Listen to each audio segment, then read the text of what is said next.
Je m'appelle Frédéric Gérard, je suis professeur documentaliste et référent culture au lycée français Pierre-Loti d'Istanbul. Mon rôle dans ce projet de parcours sonore a été d'abord comme expert sur le patrimoine d'Istanbul et comme témoin de l'évolution de ce quartier où je réside depuis les années 90, le quartier de Pera.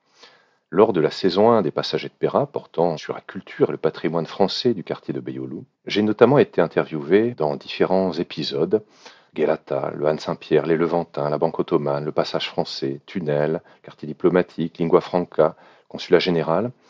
J'ai ensuite réécouté les 28 podcasts pour pister les éventuelles incohérences historiques et ainsi échanger avec les auteurs, Charlotte Roux, Antoine Auger, Anne Kropotkin, sur le rendu final.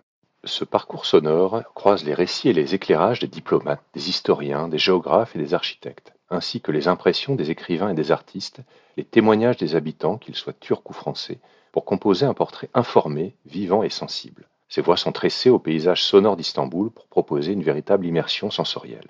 Les visiteurs, auditeurs explorent à distance ou in situ, grâce à des QR codes regroupés dans une brochure sur un plan, les différents sites du parcours.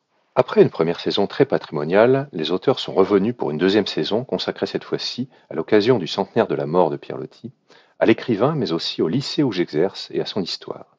Cette même année est celle du centenaire de la fondation de la République de Turquie, l'occasion de l'évoquer entre autres au travers de la personnalité de son fondateur, Atatürk. Également et surtout, cette saison fait la part belle au quartier d'enfance et de cœur de personnalités francophones pour faire vivre une mémoire sensible d'Istanbul.